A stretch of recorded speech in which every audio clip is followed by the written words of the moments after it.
biram mooy wax na ne lu mu romb fàtte na ko wala boog weesu na ko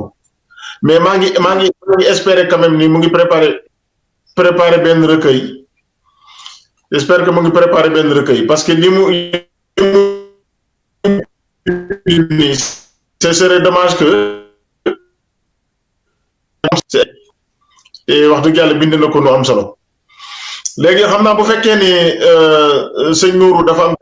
xam naa ñu dem ci Cheikh Ibrahima Lo ndax moom defe naa moo gën a mel ni jàpp waaw yaakaar naa ko waaw mu ngi nii waaw bismillah sëñ Ibrahima ñu ngi lay di la jéggalu jotaay bu yàgg amul solo di la dalal bu baax a baax ci jotaay poésie waaw jërëjëf di la bàyyi nga nuyoo ak incha allah bismillah waaw asalaamaaleykum wa rahmatullah maa ngi nuyu ñëpp di leen siyaar bu baax a baax rawatina yéen ñi nga xam ne si yéen ay organiser mbir mi mooy Serigne Seydina Omar Ba ak Serigne Moustapha Diouf ñu ngi leen di beral nuyoo bu mag a mag di nuyu tamit l'éminent professeur Galaye Ndiaye waaye derrière tout ça aussi ñoo ngi nuyu ñi nga xam ne si ni ñooñu boole ci jataay bi ñooñu leen doon communiquer depuis longtemps muy ku ci mel ne Soxna Thioro ak Serigne Abdoulaye ñu def ci liggéey bu am solo boo xam ne si wax dëgg yàlla liggéey de coordination la bu ñu rafetlu lool ñoo ngi leen di sant bu baax di nuyu tamit ñi nga xam ne si ñëpp ñu ngi topp jataay bi donte gudd na waaye njariñ li moom foo ko natt rek weesu na fa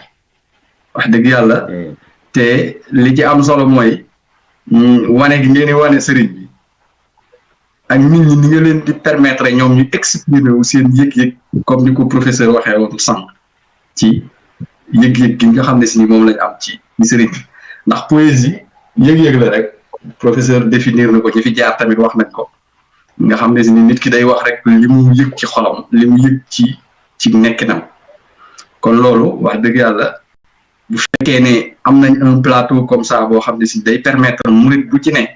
li nga xam ne si ni moom la lënkoon ci biir dëndam mu mën koo exprimer wala boo ko mu tëraloon ko ci ay papier war koo exprimer war koo partager loolu am solo lay doon kon loolu ñoo ngi leen ciy sant bu baax a baax di doon initiative bu rëy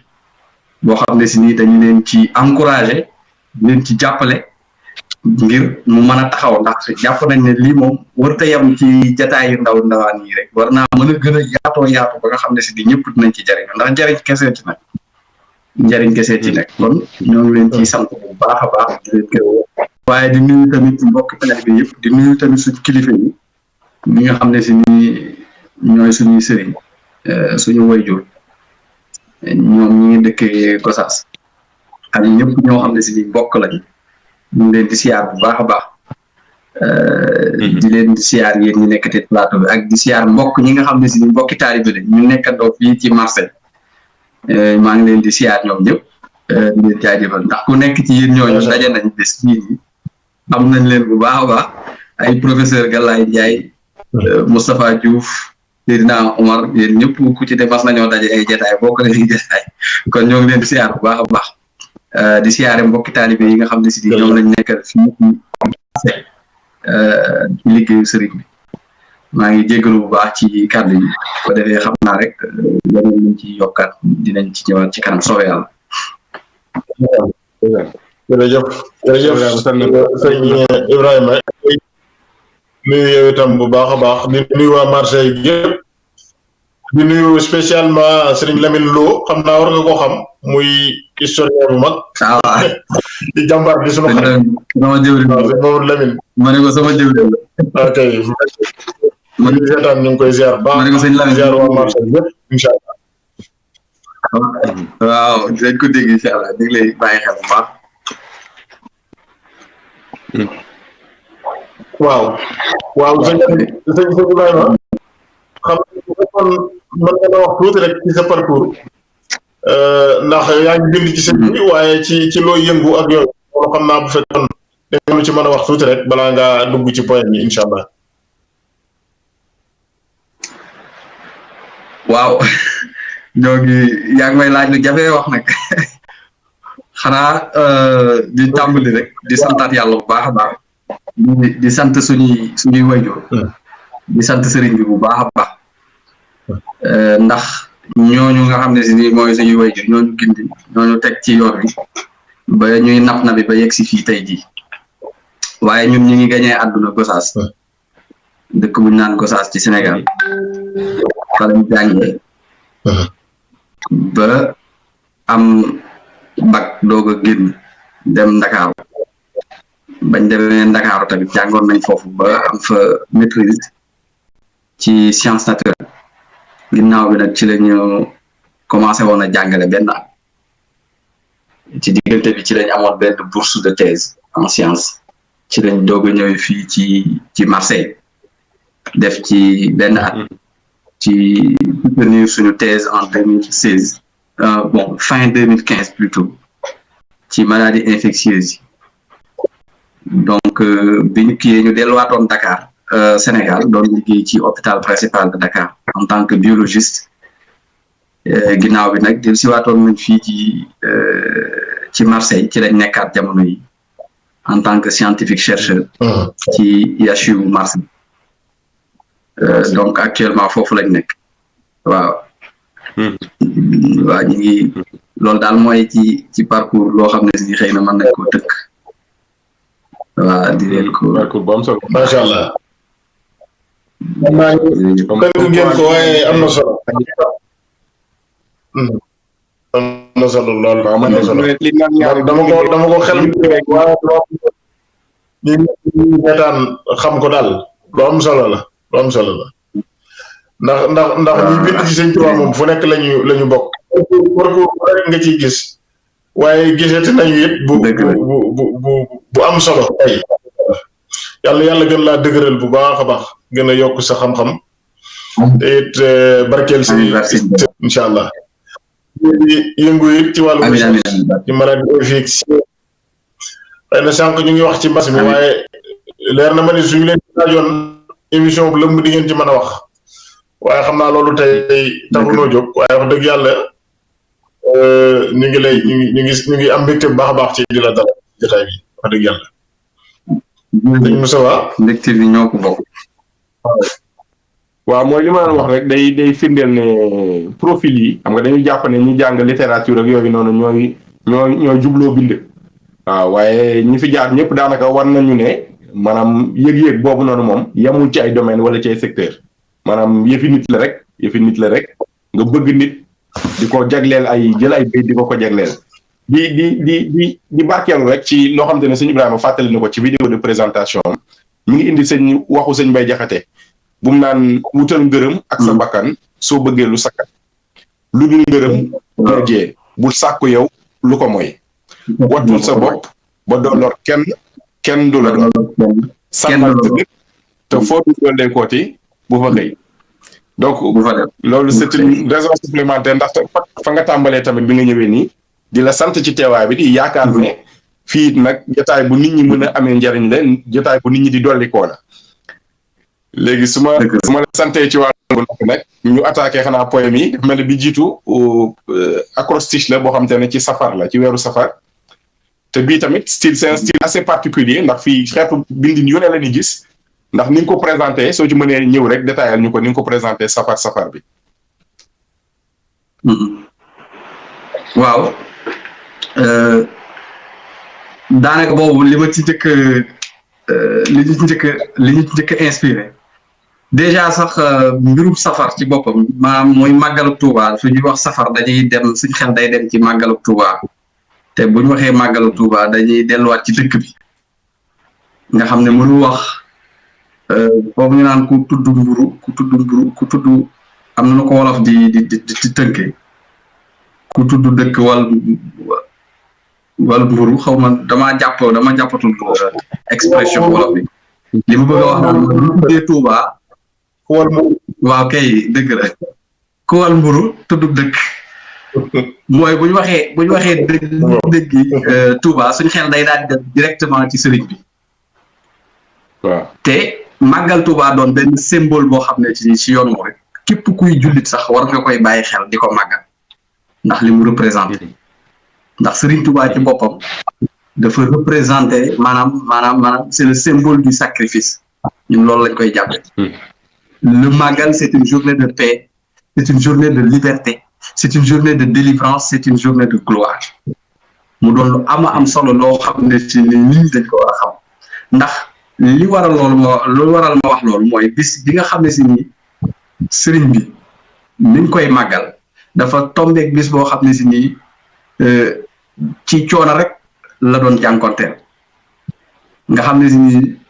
bàyyi na ay mbokkam bàyyi alalam bàyyi lépp loo xam ne si nii nit mën na koo jëfandikoo am ci bànneex ci kaw suuf dëdd loolu lépp génn ngir liggéeyali aw askanam kooku jàpp naa ne bis boobu noonu nit ñi war nañ koo siiwal nit ñi war nañ koo wax xamal ko ndax c'est très rare dans l'histoire des peuples ñu gis un individu comme Cheikh Ahmadou Bamba c'est très rare donc man ma jàpp ne ku ci nekk rek bis boobu noonu war nga ci jéem a exprimer wu jéem a xamal nit ñi lan mooy dëgg-dëgg solo bi ak dayoo bis bi demee noonu loolu ñaare moo ñuy inspiré ci bind yooyu demee noonu dinañ bind ci leneen tamit mais jàpp nañ ne il fallait que ñu bind ko ci mbind mu demee safar bi tamit daanaka comme ni ko mbokki taalibe yi ci ko waxee rek li ko sabab du dara lu dul dañuy inspiré wu ci sëriñ bi tamit parce que moom mooy bindkat bu mag bi Sëñ Tuubaa mooy bindkat bu mag bi donc ñun yaakaar naa ni bu ñuy lépp loo xam ne si ni dañ koy def moom mooy ki ñu njëkk a inspiré ci fànn wu demee noonu ndax Sëñ Tuubaa jàpp naa ne bind na benn xasida bu ñu naan safar bu ñeenti safar la ko tënk waaye ñun nag ci suñu ñàkk Pastef ñett lañ ko yemale waaye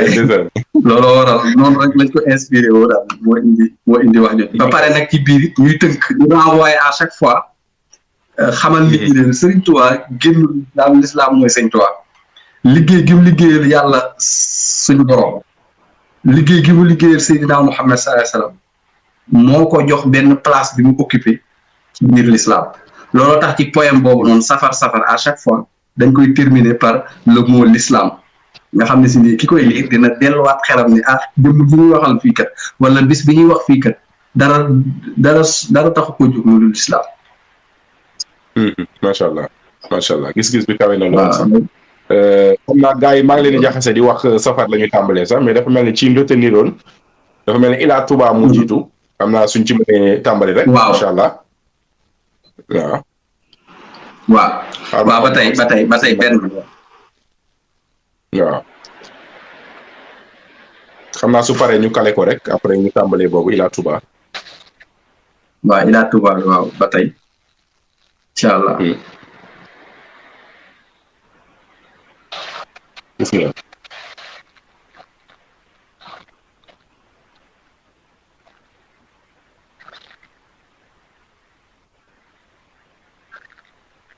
waaw ñu tàmbali bismillah. waaw. Ila Touba. Il fallait que j'écrive pour cette date. Le 18 Safar, ne faut pas que je le rate. Tenez-vous bien, c'est le départ en exil au Gabon d'Ahmadou en forêt hostile. 33 ans de douleur et peine vécue lui seul, d'une atrocité au cœur des bêtes à grande gueule. De Gabon, Tchiyine, Mauritanie, Diourbel, il a beaucoup souffert d'actes d'hommes cruels qui pensèrent détenir un naïf prisonnier alors qu'il traçait la voie dont il est pionnier. Oh, quelle belle victoire au sommet de la gloire. Qui connaît le vainqueur qui connaît son sacre avant le combat de l'année? C'est bien Cheikh Bamba qui déclare avant son départ du 18 Safar que Dieu a voulu par cet exil le faire l'intercesseur des siens et le serviteur hors pair. Le Magal est une occasion de rendre grâce en communion au détenteur de la grâce. Que Dieu nous y mène en paix et que l'on y rencontre ses bienfaits. Je ne suis pas poète, mais je me permets avec des excuses d'enfreindre les lois de poésie pour parler de mon refuse. Jërëjëf Serigne Touba. macha allah macha allah loolu mooy loolu bokk na ci li ma retenir ne Seydina Omar soo seetloo tey gaa ñi ñëw ñëpp maanaam seeni bind day tegu ci xam-xam bu baax a baax ndax da ngay gis référence yi ci waxi sëriñ bi ci boppam. waaw te ndeysaan mi ngi daaneel mel ne kuy feelu sëñ Moustapha Ndaw sànq nga xam te ne moom mi ngi ci benn rigorisme bi teg yitte bi fu kawe ci wàllu règle yi kii nag ndeysaan en toute humilité xam nga loolu ndamit mooy soufisme mu naan je ne suis pas poète mais je me permets avec des excuses d'enfreindre les lois de la poésie pour parler de mon refuge. C'est magnifique. C'est normal. Bismillah. waaw xam nga sëñ Tuubaa moom amuñu ci retenu nit ki moom booy wax comme ni ko professeur waxee sànq rek booy wax li nekk ci sa xol mënoo koo sekk amoon na benn poète tubaab bu doon wax naan quand je parle c'est le cœur qui se fond effectivement sëñ Tuubaa tamit boo koy wax dëgg-dëgg bu nekk li nekk ci yow daanaka ni muy génn sax yow doo ko xam moo tax ma ne man je vais pas me limiter du ma jël ay règles grammaticales ou bien règles poétiques di wax ci sëriñ bi ni muy dikkee rek noonu laa koy def dinaa jéem nag di tàmmante di jéem a neexal ak yooyu noonu waaye damay bàyyi rek mu sottee c'est normal. macha allah waaw kay macha allah dafay dellu rek ci li ma waxoon ci yëg-yëg dafa mel ni bi mu ne je ne suis pas poète mais je me permets avec des excuses d'enfreindre les lois de la poésie pour parler de mon refuge man yaakaar naa mënul wax je ne suis pas poète parce que poète moom man jàpp naa ni du loo xam ne dañ koy définir daal maanaam ni diw moo ko doon diw doonu ko li fekk yaa ngi wax loo xam ne jublu na ci loo xam ne yëg-yëg la ci yow te amal na njariñ ñi ngi koy waxal mën nañ ko tudde nu nekk nag man na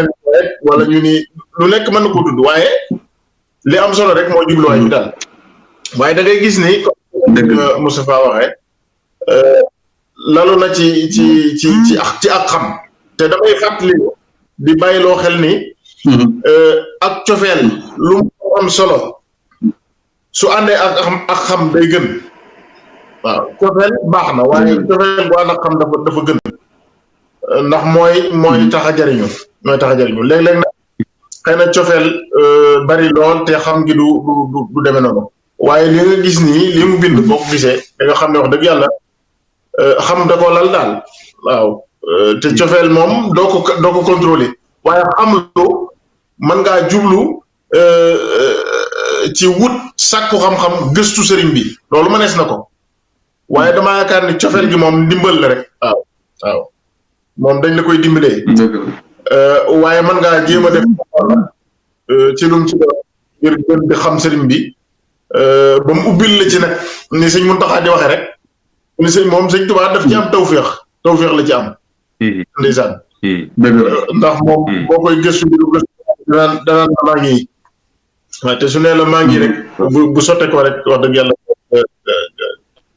nga am tawféex kon vraiment ñu ngi sant baax sëñ Ibrahima moom mel am na beneen point bu mu ñu war a jàngal moo safar waaw macha allah waaw bii tamit safar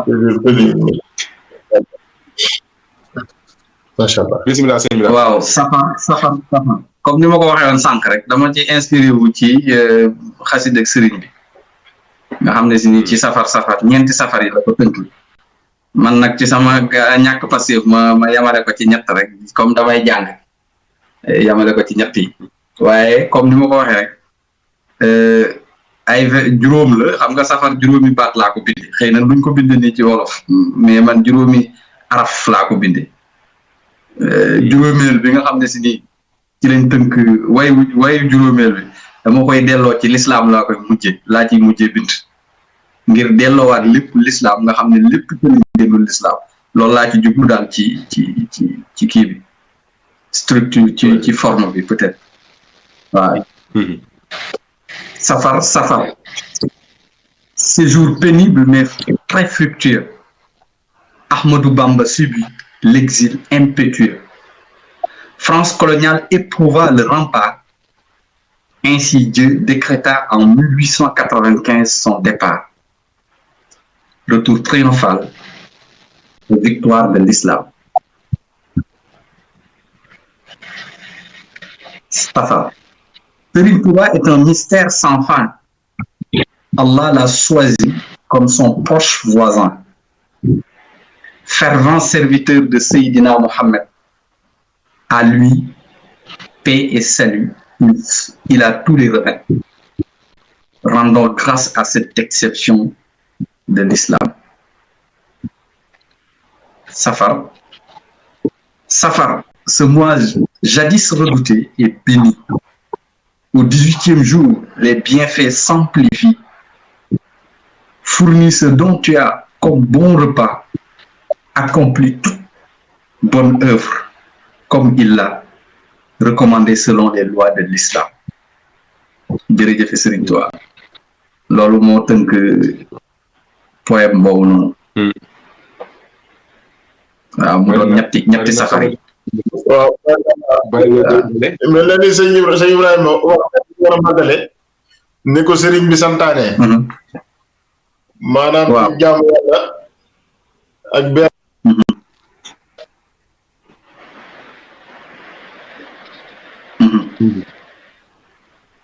daa mel ne sa son bi dafa dem su ma juum. waaw sëñ Ibrahima waaw.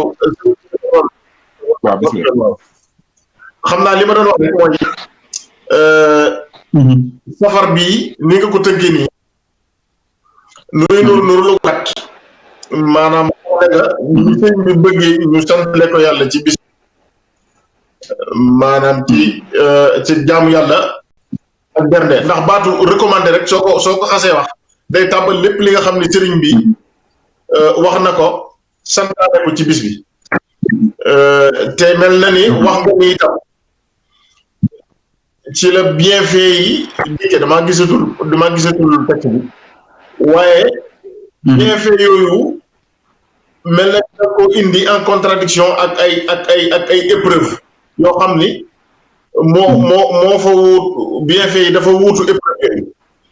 donc li muy nur lu gàtt c'est assez dense en information bu fekkee ni mën nga explication de texte tuuti te mel na ni loolu. waaw noonu bi ñu xamee gën a di jàng tuuti daan nañ ko def explication de texte dañuy jox benn texte boo xam ni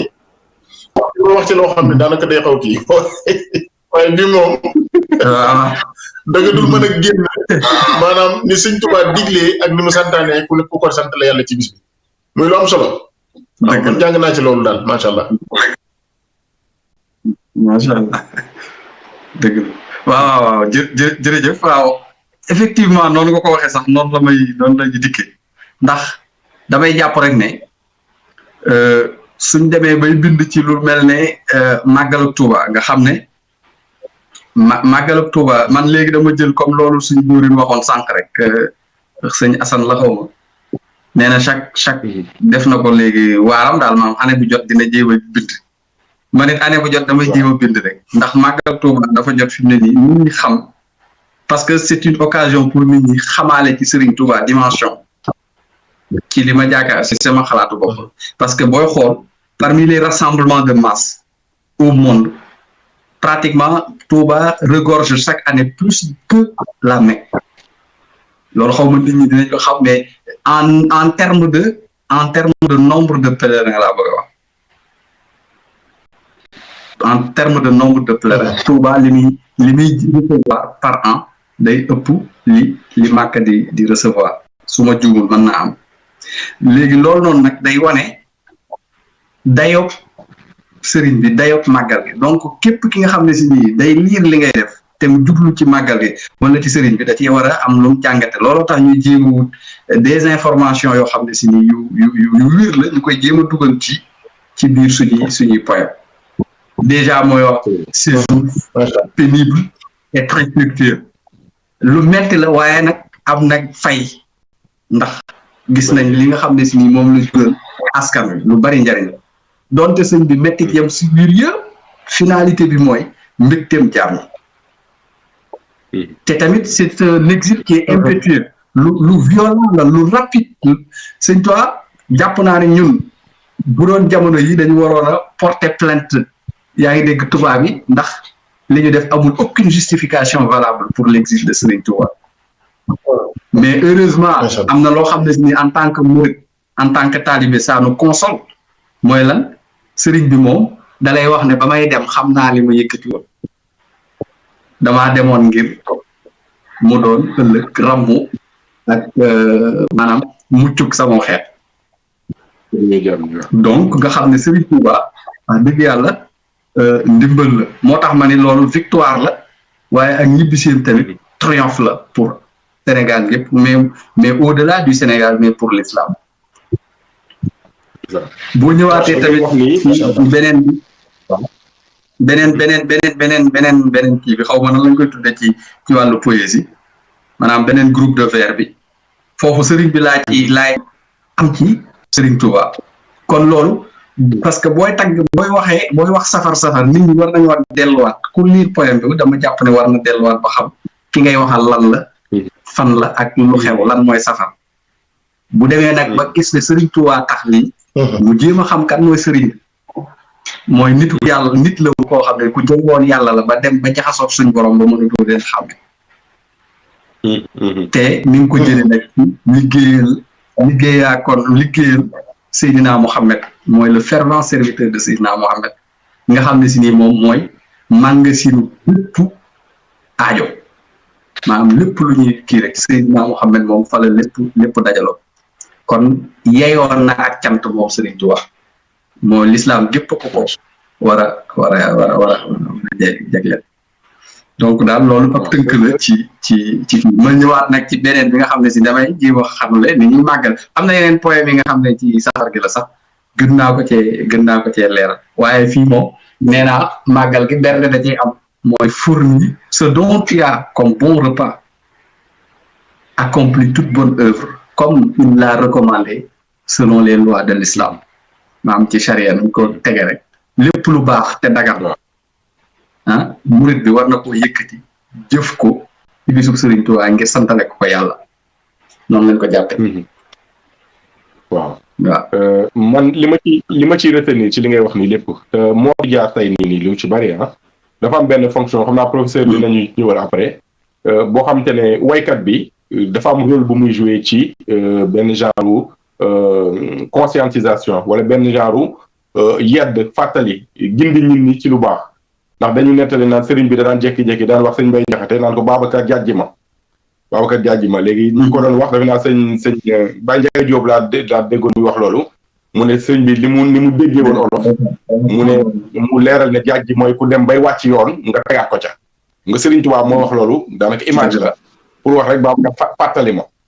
waaw c'est pour dire que sëñ Mbay Jaxate amoon na rôle boobu soo koy lire dëgg-dëgg da ngay gis ne kii mi ngi ci fàttali éthique mi ngi ci fàttali ci lu baax di xiir nit ñi ci loolu donc li ngay def nii nga xam te ne da ngay basé wu ci jafe-jafe yi sëriñ bi dund nga di ko fàttali ni mu recommandé ñu di ko taxawee bis ba nga di ko fàttali loolu yaa ngi ci rôle bu important yaa ngi ci rôle bu important du poète donc loolu xam naa professeur dinu ci ñëwal après donc sëñ Amar fa ma ne dañu jàll ci poème 18 safar directement wala daa am loo ci bëggoon dolli waaw manes na ca jàll bismillah waaw 18 safar kon bismillah waaw 18 safar le 18 safar murid Ibrahima kon point 18 safar la ñu wax ni moo ci topp incha allah waaw le 18 safar waaw bismillah montons cette montagne de faveur. Ah, daa mel ne dañu rawante tuuti wax na rek. waaw. Le 18 Safar. Le 18 Safar. Montons cette montagne de faveur. Le 18 Safar nous porte au summum du bonheur. C'est un chant dont la récolte ne tarit pas. Il faut s'y mettre avec foi qui ne varie pas. Applique sans crainte les ndigal de Bamba. Toi, le mouride qui déteste d'être en bas. Serigne Touba est notre fierté et joie. En lui, nous plaçons confiance et foi. Ahmadou dit, c'est lui dont son bonheur est le sien. Le 18 Safar rend grâce à Dieu l'omniscient. Priez, invoquez, louez le Seigneur des cieux. Partagez, bouffez, pouffez, ô heureux pieux. Accorde un grand respect au jour du Magal. Serigne Saliou pour doubler l'égal. Jërëjëf Serigne Touba. waaw.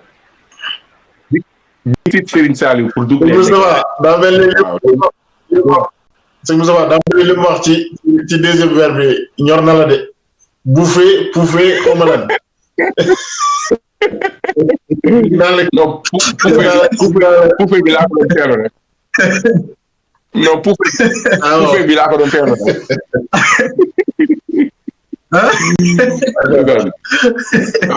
Xam nga fii ne daal maa ngi wax ci référence à Serigne Saliou bi mu naan soo jëlee ñaar kii fonk màggal kii fonk ko waaw di ngay gis toujours rek kenn ki ni mu rawee moromam waaw référence boobu noonu man daal vraiment référence yi ngeen am di wane seen xam yoon bi seen culture vraiment historique seen culture mouride man loolu vraiment neex na ma trop parce que c'est pas une écriture vaine, c'est pas une écriture vide, c'est une écriture remplie dafa am ay références dafa am contenu yu am solo yu taxaw waaw c'est normal man loolu laa ci gën a kii daal. macha allah voilà waaw dafa mel ni damaa gisaat beneen bi yu Safar wolof waaw. waaw en fait di bu wolof bu wolof bi mooy bu français bi dama ko def ci tubaab def ko traduire ko ci wolof. En fait c'est les mêmes vers c'est une traduction. waaw bàyyi vers par vers. rime yi daal macha allah. waaw kay waaw ba pare bàyyi xel rime yi waaw. ni ma ko defee ci tubaab rek laa ko defee ci wolof. waaw ñu boole ko ñun ñaar waaw ba tey. waaw bismillah. mooy le 18 Safar. murit waral gaalu ngëneel gii di safar. safar dafa war ci bépp murit bu sawar. murit waral gaalu ngëneel gii di safar. safar dafa war ci bépp murit bu sawar. def ko sawaar ci tool bi meññet mi teel a jar. kon soo xëyee nang fa jaar di bay sawar. ab murit du dégloo ko jëfee lu dul digal.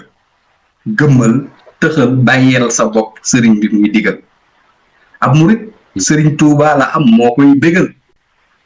moom la gëm wóolu ko lii de la yàlla dogal. Ahmadou ne koo xam ne sama mbégay sa mbég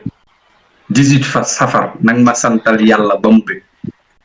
Ahmadou ne koo xam ne sama mbégay sa mbég 18 Safar nag ma santale yàlla ba mu bég. jullil jàngal sikaral na lépp sell te jag. berndeel reel fexeel ba ñépp di sant ka bég. li lee di màggal ku ko fonk raw ñim làngal. sant nañ Serigne Saliou mi ñu ko daa jàngal. jërëjëf Serigne Touba.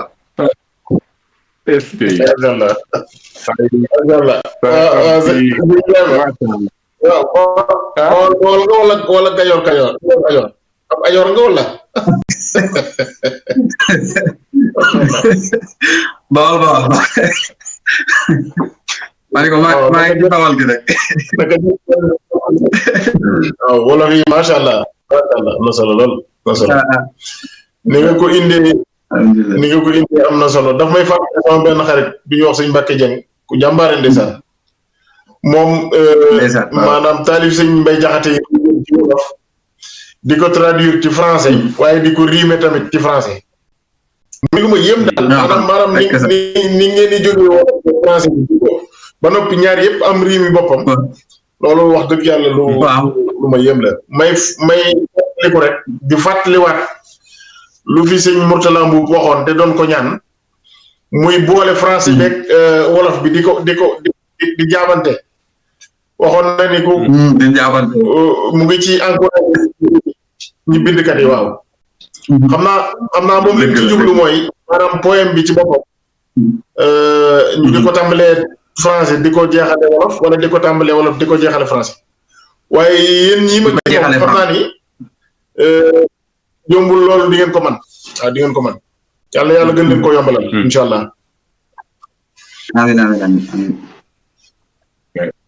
amiin bii de moom tekki bi dafa yéeme lool ndax dafa mel dafa gën a tawel wax ji dolli ci maanaa aussi ci wolof bi macha allah soo ñu mënee kiiwal nag moo la indil inspiration boobu rek ne xaaral ma tekki ko wayaat ko daal ci wolof ban moo jiitu sax français bi wala wolof ban moo jiitu en fait yaakaar naa wolof bi moo jiitu ndax comme wolof lañ moom wolof la daanaka suñuy xalaat ci wolof la ñuy xalaatee léegi leneen li ci jëm moom dañuy traduire nii rek mais wolof bi daal moo jiitu ndax yëg-yëg bi ñuy am ak xalaat bi ñuy am ci sëriñ bi lépp ay wolof lay doon ci wolof lay doon rek wolof bi moom moo jiitu wax dëgg yàlla tubaab bi après nag tekki gi moom doog a ñëw waaw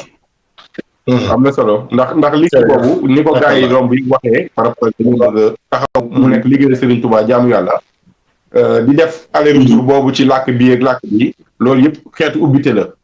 xeetu ubbite la ni ko sëñ Nourou waxee sànq nit dina toll fële sori la lool di ci jariñu di ci yëg loo xam ne ñoom mi ko doon bind sax njortoo ko woon waaw donc vraiment ñoo leen di ñaanal suñu borom doon leen barke bu baax a baax gën leen cee ubbi amiin yàlla xam naa su fekkee da ngeen am ay kàddu ngeen di tàggoo bokk yi rek waaw ñu ngi santaat leen bu baax rek ci seen jataay bi wax dëgg yàlla ak dalal gi ngeen ñu ko dalal ñu ngi ci am mbégte lool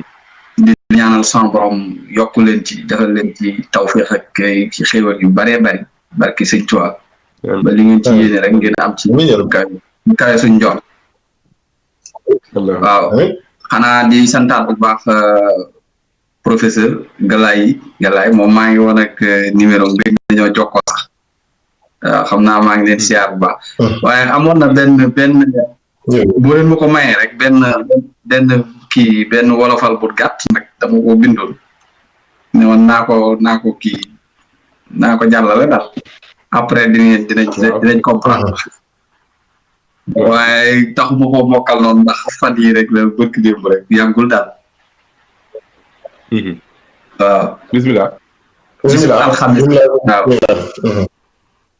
pareegul nag waaye kii la rek ay bayit la waaye dama ko bëgg a jàllale rek am na lu tax bisub alxames ca tisbaar lañu ma woo di ma xibaar naa ma soxna moo feebar dem na Fatick ngiruk mu cëb aljuma gaaw aw may nelaw di ñaan di woote duma selaw ma am naqar ngir ñàkkateew waaye am yaakaar ci ak dundam juróom benni fan ci weeru gàmm bisub di wéer naa ko baam si laa ñàkke nag la ma taamu mu dëddu àdduna ngir njariñam moom de dem na dem gu tiis àdduna par lëndëm këriis jant bu amul jamono liis maa ngi ne tekk di séentug leeram xam naa foofu laa yem rek asalaamaaleykum wa rahmatullah ndeysaan na lool waay ndeysaan tiis na lool waay tiis na lool ngi leen di masaw bu baax a baax loolu masawu bu baax a baax. jërëjëf. loolu de wax dëgg feeñul dara seen xar kanam ak seen taxawaay ak seen posté wax dëgg yàlla waaw yàlla gën leen a dëgëral baax yokk leen xol muñ te defal leen la mu taamu ci yéen voilà lool wax dëgg yàlla jërëjëf loo jërëjëf sant nañ bu baax jërëjëf alhamdulillah sëñ Maama dafa mel ne seen kii waat dikkaatoon na de wala dañuy kii ci